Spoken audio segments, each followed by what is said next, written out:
Good Monday morning to everybody. I hope everybody's had a good weekend and getting ready to get into a new week. I had just a thought that I thought I would share with each one of you guys that are encouraged to plant churches or start ministries that you have inside of you, but you don't know quite how to get started, and you don't know, maybe you're not connected with a group or a network or denomination or whatever.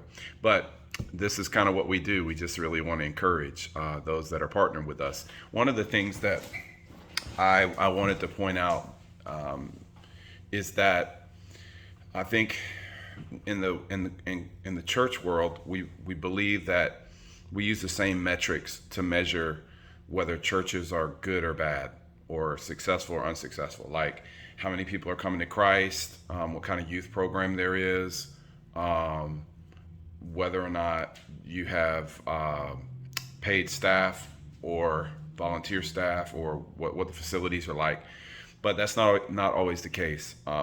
We don't have any problem measuring different restaurants and eateries. Like, for instance, a small cafe with a small square footage can't accommodate 150 people, but a catering business that has a large restaurant can handle and host wedding parties. And it doesn't mean they're not really comparable. So there are some things that are comparable. There's beverages and food, and the quality of that can be measured, or the style of that can be measured.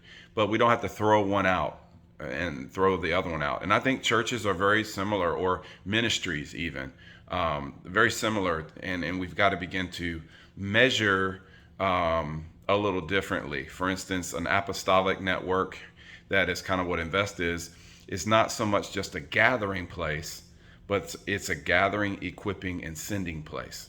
So measuring success for us is not always how many people are in the building. It's really measuring how many people are engaged in training and growth, spiritual growth, and are being released and integrated in their kingdom call.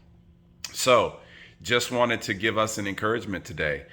First of all, to be careful how we size up other ministries, how we talk about other ministries, how we judge other ministries, or I say measure success or failure. And then also, we got to give grace to ourselves and really understand what are we gifted in and what are we called to do. Some of us are pioneers, some of us are managers, and some of us are more tacticians. And I'll talk about that in another post. But I hope that encourages you today.